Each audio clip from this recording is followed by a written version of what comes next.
안녕하세요. 저는 올해 65살이 된 여자입니다. 얼마 전 저에게 기적 같은 일이 일어났는데 지금 생각해도 하늘이 저를 도운 게 아닌가 싶어서 글을 남기려고 합니다. 저희 때에는 연애하고 결혼하고 이런 게 없었어요. 그냥 마음에 들면 결혼하거나 부모님이 이 남자랑 하라고 하면 잔말 말고 해야 했죠. 그래서 저도 남편을 몇 번 보지도 못했는데 바로 결혼식을 올리고 임신을 했습니다. 얼마 만나지 않은 것 치고는 남편은 저에게 잘해주었고 저도 그런 남편이 싫진 않았어요. 그런데 시어머니가 정말 악덕이었습니다. 엄청나게 고지식하시고 가부장적이셔서 여자는 바깥일 하면 안 된다, 남자아이를 무조건 낳아야 한다는 것을 입에 달고 사셨거든요. 그래서 저도 아들을 낳아야 시어머니께 예쁨 받을 수 있다는 생각에 아들을 원했지만 저는 딸을 낳았습니다. 그때는 의학이 지금처럼 발달되지 않아서 아기를 낳을 때까지 성별을 모르다가 아이를 낳고 의사 선생님께서 확인한 후에 딸인지 아들인지 알 수 있었기에 저는 출산날까지 하늘에다 대고 제발 아들 낳게 해주세요 라고 빌기까지 했습니다. 딸을 낳으니까 시어머니의 구박은 더 심해졌어요. 이에 갖다 버려라 라고 하시면서 딸을 막대하셨거든요. 남편과 제가 말려도 시어머니 한 명을 감당하기 힘들었습니다. 그리고 아이를 낳자마자 곧장 둘째를 가지시라고 하셨죠. 저는 첫째 아이를 낳다가 생사가 왔다 갔다 할 지경까지 이르러서 겨우 정신을 차리고 아이를 낳은 건데 제 아픔은 다 무시하시고 아들을 낳으라고 강요하다니요. 결국 둘째를 낳지 않았고 첫째만 있으면 된다고 했습니다. 당연히 시어머니는 저에게 버르장머리 없다고 화를 불같이 냈지만 아랑곳하지 않았죠. 시어머니는 여자인 아이가 보기 싫었는지 저와 남편이 한눈을 팔고 있으면 누워있는 신생아 딸을 괴롭히는 게 일상이었습니다. 한 번은 시어머니가 아이를 잘못 놓는 바람에 두피에 큰 흉터가 났어요. 저희 딸은 몇십 바늘을 꼬맸고 수술 부위에는 머리카락이 자라지 않게 되었습니다. 그래서 결국 저와 남편은 시어머니와 인연을 끊기로 결심했습니다. 그 뒤로 한 번도 찾아뵙지 않고 찾아가지도 않았죠. 그리고 아이는 4살이 되었습니다. 커갈수록 머리는 점점 커져가는데 수술 부위는 머리카락이 자라지 않으니 머리가 많이 비어 보이는 거 있죠. 여자아이는 가뜩이나 그런 거에 예민한데 커서 아이가 상처를 받을까봐 너무 걱정되었습니다. 저는 딸 사랑이 지극했기에 항상 어딜 가든 같이 다니고 손을 꼭 잡고 다녀요. 딸은 시장을 좋아해서 장날에 갔더니 사람들이 엄청 많더라고요. 너무 많아서 손을 놓기라도 하면 딸을 잃어버릴 것만 같은 기분이었습니다. 저는 많은 사람들 속에서 어린 딸과 함께 걷고 있었어요. 혹시라도 애가 밟힐까봐 안고 싶었는데 장을 너무 많이 봐서 손에는 짐이 가득했기에 손만 잡을 수밖에 없었습니다. 시장에 나올 때쯤 출구 쪽에 맛있는 도너츠가 팔더라고요. 딸이 가장 좋아하는 음식이 도너츠라 항상 시장을 올 때마다 그 가게에 들러서 몇 개 사서 집으로 갔어요. 그날도 어김없이 딸이 "엄마, 도너츠!" 라고 했고 저는 사주기 위해 가게 앞으로 갔죠. 가방 안에 지갑이 있었고 돈을 꺼내기 위해서는 딸의 손을 잡고 있던 손을 놔야만 했어요. 딸에게 "민정아, 딱 1초만 기다려" 하고 손을 잠깐 놓고 가방에서 돈을 꺼내고 주인에게 드리고 나서 옆에 서 있을 민정이를 봤는데 아이가 없는 겁니다. 민정이가 워낙 숨바꼭질을 좋아해서 항상 숨는데 그때도 그런 건 줄 알고 "우리 민정이 어디 숨었나?" 라고 하면서 장난을 쳤어요. 그런데 민정이는 도너츠를 받을 때까지 돌아오지 않더라고요.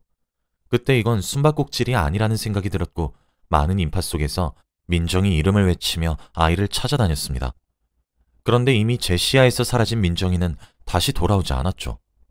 저는 해가 질 때까지 민정이를 시장 구석구석을 찾아다녔는데 전혀 보이지 않았습니다. 시장 아주머니께도 "우리 민정이 보셨어요?" 하면서 물어봐도 모른다고 했죠. 민정이가 보이지 않으니까 무서워지기 시작했고 혹시라도 나쁜 일이 생겼을까봐 너무 걱정되더라고요. 해가 지고 나서 경찰서에 가서 바로 신고를 했습니다. 그리고 집에 가자마자 남편을 부여잡고 엉엉 울었어요. 남편은 "도대체 애 엄마란 사람이 왜 그렇게 책임감이 없어?" 라며 저에게 마구 화내기 시작했고 저도 할 말이 없어서 미안하다는 말만 되풀이했습니다. 그런데 인연을 끊었던 시어머니는 손녀가 사라진 것을 알고 저희 집으로 찾아와서는 "그런 아이는 없어도 된다. 얼른 둘째 낳자." 이 말만 반복하셨어요. 정말 어떻게 그렇게 인정이 없으실까요? 민정이는 새벽이 되어도 집에 오지 않았고 4살짜리 어린애를 어디서도 찾을 수 없었습니다. 저는 장날이 아니어도 새벽부터 매일 시장에 가서 저희 딸을 찾았고 시장 근처에 앉아서 하루 종일 기다렸죠. 그러다가 해가 지고 밤이 되면 집으로 돌아와서 남편과 시어머니의 밥을 차리고 집을 치우다가 잠을 조금 잔 후 다시 새벽이 되면 시장으로 갔습니다. 꿈에서 매일 민정이가 찾아와서 엄마 하고 달려오는데 꿈을 꿀 때는 현실인 것 같아서 너무 기쁘지만 꿈에서 깨어나서 현실을 직시하면 눈물이 너무 나더라고요. 민정이가 너무 보고 싶었고 민정이를 잃어버린 것이 오로지 제 탓 같아서 죄책감만 늘어가고 있었습니다. 그리고 전단지를 만들어서 시장에 오시는 분들께 제 딸이에요. 제발 딱 한 번만 읽어주세요. 라고 하면서 돌렸어요. 거의 대부분의 사람들은 그 전단지를 받자마자 슥 보고는 땅바닥에 버리십니다. 아니면 사례금을 얻기 위해서 딸을 봤다고 거짓말을 치는 사람도 있었고요. 정말 그렇게 몇 년 동안 딸을 찾고 싶어서 아등바등했어요. 그런데 딸의 소식은 전혀 알 수 없었고 어디서 어떻게 지내는지 죽었는지 살았는지 알 방법이 없었죠. 그리고 남편도 하나밖에 없는 딸이 돌아오지 않으니까 하루 종일 술만 먹고 살았습니다. 자기도 꿈에서 민정이가 계속 보인다면서 술을 먹으면 저를 폭행했고요. 민정이를 잃어버린 건 제 잘못이고 맞아도 싸다고 생각해서 남편의 폭행을 일방적으로 막고만 있었네요. 남편은 술만 먹으면 저를 때렸고 저는 죄책감을 조금이라도 덜기 위해서 맞았습니다. 그렇게 몇 년 동안 생활이 반복되다 보니 남편이 간암에 걸리게 되었어요. 의사 선생님은 술을 너무 많이 먹어서 그렇다고 했죠. 이미 발견했을 때에는 손을 쓸 수 없는 단계였고 너무 많이 퍼져서 살 날이 얼마 남지 않았다고 하셨습니다. 남편과 저 사이에 사랑이 없는 건 당연했고 무미건조했기에 남편이 죽는다는 말에 별로 흔들리지 않았어요. 그런데 시어머니는 달랐어요. 저보고 하나밖에 없는 아들 죽였다면서 화를 내는 건 당연했고 폭언과 폭행을 했습니다. 네가 우리 아들 죽였어. 네 딸까지 죽이고 남편까지 죽이냐? 다음은 나까지 죽이겠다? 우리 아들 목숨값 내놔! 라면서 저에게 오만 물건을 다 던지셨어요. 그리고 얼마 지나지 않아 남편은 세상을 떠났고 집에는 시어머니와 저 단둘이서 살게 되었습니다. 시어머니는 저를 괴롭히려고 온갖 악행이란 악행은 다 저지르면서 저를 못살게 구셨습니다. 이런 일이 한두 번이 아니고 몇십 년 동안 되다 보니까 저도 이제 나이가 있는데 도저히 시어머니의 수발을 들고 싶지 않더라고요. 시어머니의 괴롭힘을 무려 40년 동안 감당해야 했습니다. 어린 딸은 실종되고 남편은 죽고 가관이죠. 솔직히 제 기운이 좋지 않나 싶기도 했고 시어머니의 마음도 이해가 갔기에 단 한 번도 반항하지 않았습니다. 그런데 시간이 지날수록 나아질 줄 알았던 고통은 점점 더 심해져 갔고 꿈에 어린 딸과 남편이 나오는 일이 수두룩빽빽 하더라고요. 매일 밤을 울면서 보냈고 잠들기 전에 항상 이대로 죽었으면 좋겠다 라고 생각하며 잠에 들었던 것 같아요.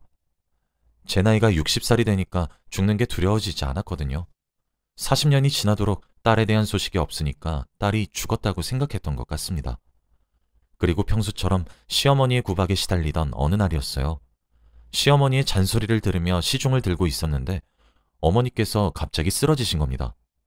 저는 깜짝 놀라 그 자리에서 기절하고 말았어요. 평생 시어머니께 씻을 수 없는 죄를 지었죠. 골든타임을 놓쳐 시어머니는 돌이킬 수 없는 상태가 되었고 결국 돌아가시게 되었습니다. 저는 이틀 만에 깨어나서 병원 신세를 지게 되었어요. 한 번도 이렇게 사람이 많은 곳에서 있었던 적이 없다 보니 어색했고 병실 사람들과 어울리기 힘들 것 같더라고요. 6인실이었는데 사람들이 다 심성이 좋고 착해서 다행히도 금방 친해졌습니다. 다들 저마다 사연이 있더군요. 그치만 제 사연을 듣고는 아이고 웃잘꼬 라면서 위로해 주었어요. 다른 가족들이 찾아와서 맛있는 것도 먹으러 가는데 저 혼자서 병실에 남아 창밖만 바라보고 있었습니다. 그런 제 모습이 간호사가 안쓰러워 보였는지 옆으로 오더군요. 가족들 보고 싶으시죠? 네, 엄청요. 지금이라도 가족들 따라가고 싶어요. 혼자 남은 저를 항상 챙겨준 건 저희 병실 담당 간호사였어요. 다들 밖으로 나가서 친구들 만나고 할 때 간호사가 찾아와서 제 말동무가 되어주면서 친해지게 되었죠. 그렇게 몇 주 동안 급속도로 친해졌어요. 그 간호사는 45살이라 나이가 좀 있는 편이라서 말이 더 잘 통하더라고요. 그런데 볼수록 우리 민정이가 생각나는 거 있죠? 얼굴에 점이 있는 것도 똑같고 나이도 비슷했습니다. 그런데 이름이 박선영이라서 딱히 기대는 하지 않았어요. 간호사 선생님은 고향이 어디셔? 저 고향 미국이에요. 미국? 생긴 건 한국인 같은데? 선영 씨는 입양 가족이라고 했습니다. 어렸을 때 외국인 부모님께 입양이 되었고 확실히 얼굴 생김새가 다르다 보니까 친부모님이 아닌 걸 금방 알 수 있었대요. 그래서 크고 나서 부모님께 사연을 들어보니 보육원에 있던 선영 씨가 너무 예쁘고 귀여워서 데리고 왔다네요. 친부모를 찾기 위해 그 보육원에 다시 가보았지만 입양 기록에 친부모의 인적사항이 없어서 친부모를 못 찾고 있다고 하더라고요.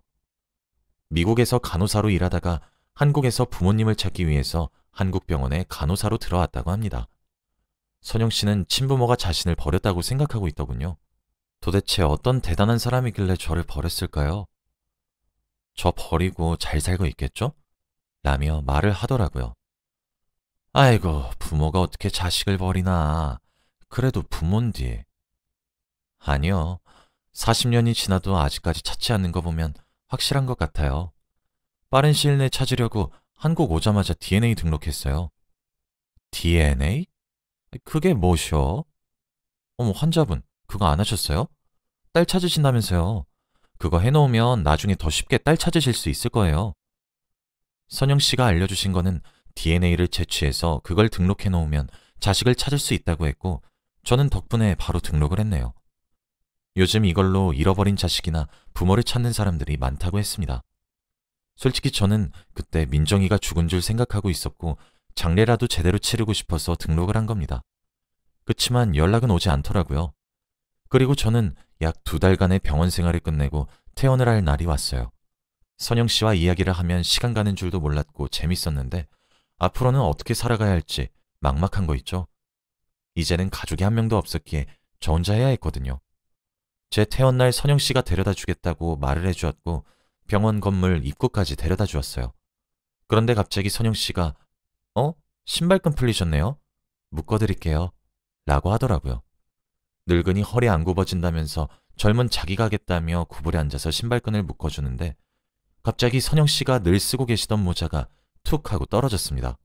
그런데 더 놀라운 건 저희 딸 민정이와 똑같은 부위에 수술 흉터가 있더라고요. 저는 너무 놀라서 간호사님, 이건 무슨 흉터예요?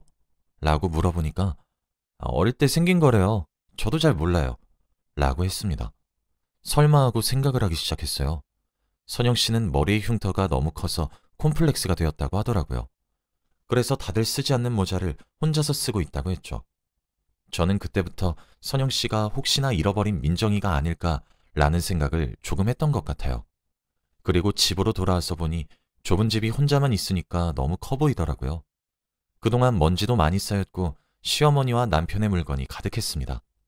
또 그 자리에서 미안해서 펑펑 울었네요. 한바탕 울고 나니까 힘이 없어서 방바닥에 주저앉아 있는데 갑자기 집 전화로 전화가 왔습니다. 받으니까 제가 그때 DNA를 등록했던 곳이었죠. 할머니, 따님분 찾은 것 같아요. 라고 하는 겁니다.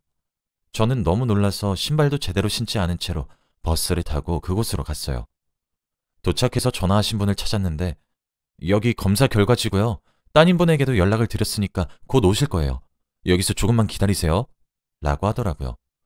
저는 정말 심장이 터질 것만 같았고 40년 만에 본 딸은 어떻게 생겼을지 너무 기대되었습니다.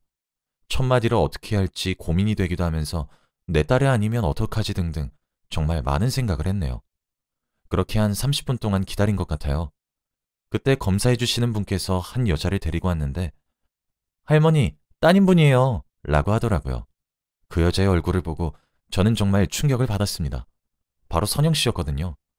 저와 선영 씨는 눈이 마주치고 둘 다 놀라면서 펑펑 울었습니다. 검사해 주시는 분도 저희 둘이가 이미 아는 사이니까 놀란 눈치더라고요. 선영 씨가 저에게 말해주었던 모든 이야기는 다 제 얘기였습니다. 너무 예쁘게 잘 커졌고 끝까지 친부모를 찾으려고 한 게 너무 고맙더군요. 그리고 이 일을 말해줄 수 있는 남편과 시어머니가 없으니 너무 아쉬웠습니다. 저희는 몇 분 동안 앉고 펑펑 울고 나서 이야기를 진지하게 나누었어요. 민정아, 엄마 보고 실망하지 않았니? 무슨 소리야, 엄마. 절대 아니야. 보고 싶었어. 나도 너무 보고 싶었어. 엄마는 아직도 꿈에서 널 잃어버렸던 시장에서의 장면이 떠올라. 얼마나 그리웠는지 몰라. 민정이는 그때 손을 잠깐 놨는데 사람들에게 치이고 치여서 계속 밀려갔고 엄마를 찾을 수도 없이 멀어졌다고 하네요. 그리고 자기도 엄마를 찾아다니다가 이리저리 돌아다녔는데 결국 길을 잃고 보육원으로 갔다고 했죠. 그날 민정이와 같이 저희 집으로 가서 지금까지 살아온 이야기를 듣는데 정말 시간 가는 줄 몰랐습니다. 그리고 다행히도 양 부모님께서 민정이가 친엄마를 찾았다는 사실을 알고 파양을 해주시더라고요. 그렇게 민정이는 제 딸이 되었습니다. 가족을 잃고 세상에 버려진 기분이라 너무 힘들고 슬펐는데 이렇게 다시 보게 되니까 꼭 꿈을 꾸고 있는 것만 같았죠. 다시는 민정이를 놓치지 않을 겁니다. 얼마 전까지만 해도 생을 마감하려고 했던 사람인데 이제는 민정이가 있으니까 오래오래 장수하고 싶어요. 제 이야기는 여기까지예요. 들어주셔서 감사합니다.